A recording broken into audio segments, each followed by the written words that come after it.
ಕೈಗಾರಿಕೆಗಳು ಸ್ಥಾಪನೆಯಾಗಲು ರಾಜ್ಯ ಸರ್ಕಾರವು ಸೂಕ್ತ ರೀತಿಯಲ್ಲಿ ಸ್ಪಂದಿಸುತ್ತಿಲ್ಲ ಎಂದು ಮಾಜಿ ಶಾಸಕ ಡಿಸಿ ತಮ್ಮಣ್ಣ ಹೇಳಿದರು. ಮದ್ದೂರು ತಾಲೂಕಿನ ಕೊಕ್ಕಲೆಬೆಳ್ಳೂರಿನ ಸರ್ಕಾರಿ ಪ್ರೌಢಶಾಲಾ ಆವರಣದಲ್ಲಿ ಹಮ್ಮಿಕೊಳ್ಳಲಾಗಿದ್ದ ಸಂಸದ ಎಚ್.ಡಿ. ಕುಮಾರಸ್ವಾಮಿರವರ ಸಿಎಸ್ಆರ್ ಅನುದಾನದಡಿ 2 ಶಾಲಾ ಕೊಠಡಿಗಳ ನಿರ್ಮಾಣಕ್ಕೆ ಭೂಮಿ ಪೂಜೆಯನ್ನು ನೆರವೇರಿಸಿದ ಬಳಿಕ ಅವರು ಮಾತನಾಡಿದರು. ಯಾವುದೇ ಮೂಲಸೌಕರ್ಯಗಳನ್ನು ನೀಡದೆ ಹೊರತು ಯಾವುದೇ ಕೈಗಾರಿಕೆಗಳು ಹೇಗೆ ಸ್ಥಾಪನೆಯಾಗುತ್ತವೆ ಎಂದು ಪ್ರಶ್ನಿಸಿದ ಅವರು, ರಾಜ್ಯ ಸರ್ಕಾರದ ನಾಯಕರು ಹೀಗೆ ನಡೆದುಕೊಂಡು ಸುಮ್ಮನೆ ಕೇಂದ್ರ ಸಚಿವ ಎಚ್.ಡಿ. ಕುಮಾರಸ್ವಾಮಿರವರ ಮೇಲೆ ಗೂಬೆ ಕೂರಿಸುತ್ತಾರೆ ಎಂದು ಆರೋಪಿಸಿದರು.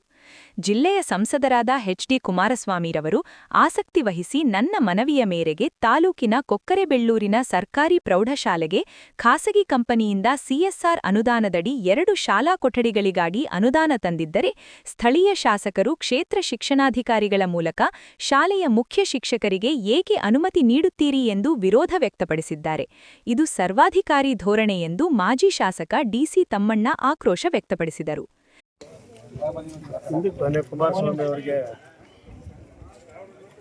ಇದಕ್ಕೆ 2 ಕೊಠಡಿಗೆ ನಾನೇ ಸ್ಯಾಂಕ್ಷನ್ ಮಾಡಿ ಗುದ್ದಿ ಪೂಜೆ ಮಾಡಿಸಿದ್ದು. ಚುನಾವಣೆ ಬಂತು. ಗುತ್ತಿಗೆದಾರರು ಯಾವ ಕಾರಣಕ್ಕೆ ಬಿಟ್ಟು ಹೋದ್ರೆ ಗೊತ್ತಾಗಲಿಲ್ಲ. ಈ ಶಾಲಾ ಕಟ್ಟಡ ಕಳಿಸೋದು ಕಮಿಷನ್ ಕಡಿಮೆ ಅಂತ ಏನೋ ಮಾಡಿ ಹೆಚ್ಚು ಕಡಿಮೆ 24 ರೂಮ್ ಒಂದೇ ದಿವಸ ನಾನು ಮಣಿಗೆರೆಯಲ್ಲಿ ಅಲ್ಲೇ ಗುದ್ದಿ ಪೂಜೆ ಮಾಡಿದೆ. ಯಾಕೆಂದರೆ ಎಲ್ಲ ಕಡೆಗೂ ಗುದ್ದಿ ಪೂಜೆ ಮಾಡೋಕ್ಕಾಗೋದಿಲ್ಲ ಅಂತ. ಅದಿದೆ ನಿಮ್ಮ ಪತ್ರಕರ್ತರ ಇದರಲ್ಲೂ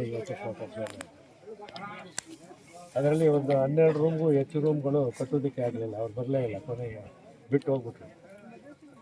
ಅದರಿಂದ 2 ರೂಮ್ ಸ್ಯಾಂಕ್ಷನ್ ಮಾಡಿಸಿದ್ದಿಲ್ಲ ಅಂತ ಕುಮಾರಸ್ವಾಮಿ ಅವರಿಗೆ ಒಂದು 2 ರೂಮ್ ಮಂಜೂರು ಮಾಡಿಸ್ಕೊಡು ಅಂತ ಹೇಳಿದ್ರು, ಬೇಡಿಕೆ ಇಟ್ಟಿದ್ದೆ.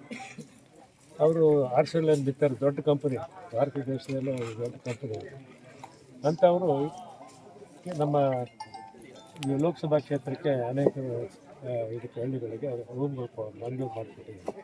ಇಲ್ಲಿಗೂ ಕೂಡ 2 ರೂಮ್ ಕೇಳಿದ್ವಿ, 2 ರೂಮ್ ಮಂಜೂರು ಮಾಡಿಕೊಟ್ಟಿದ್ವಿ. ಅದನ್ನು ಇವತ್ತು ಗುದ್ಲಿ ಪೂಜೆ ಮಾಡಬೇಕಾಗಿತ್ತು. ನಿನ್ನೆ ದಿವಸ ಬಿ ಅವರು ಬಂದು ಇಲ್ಲಿ ಹೆಡ್ ಮಾಸ್ಟರ್ಗೆ ಅವ್ರಿಗೆ ಗುದ್ಲಿ ಪೂಜೆ ಮಾಡಿಸ್ತಾರೆ ಶಾಸಕರಿಗೆ.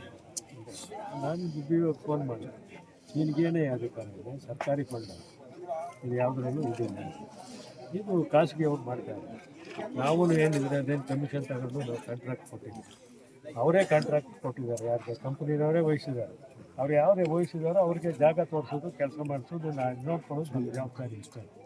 ಅದರಿಂದ ನಿನಗೇನು ಬಂದಿದೆ, ನೀನೆಂಥ ಅಧಿಕಾರಿ ಏನಿದೆ ಅವ್ರಿಗೆ ಗೊತ್ತಿಲ್ಲ ಅಂದರೆ ತಿಳುವಳಿಕೆ ಕೊಡಬೇಕಾಗಿತ್ತು. ನಿಮ್ಗೆ ಅಧಿಕಾರಿ ನಮಗೂ ಇದಕ್ಕೂ ಸಂಬಂಧ ಇಲ್ಲ ಸ್ವಾಮಿ, ಖಾಸಗಿ ಕಂಪ್ನಿ ಮಾಡ್ತಾ ಇದ್ದಾರೆ, ನಮ್ಮ ಶಾಲೆಗೆ ಮೂಲಭೂತ ಅಭಿವೃದ್ಧಿ ಆಗ್ತಾ ಇದೆ, ಅದನ್ನು ಮಾಡಿಸೋದು ನಾನು ಕರ್ತವ್ಯ. ಶಾಸಕರು ಬರ್ತೀನಿ ಅಂದರೆ ನಾವು ಕರಿತಾ ಇದ್ವಿ, ಬಂದು ಗುದ್ಲಿ ಪೂಜೆ ಮಾಡಿ ಇವತ್ತು ಭಾಗವಹಿಸ್ಬೋದಾಗಿತ್ತು ಎಲ್ಲರ ಜೊತೆಲೂ, ಅದಕ್ಕೇನಂತೆ.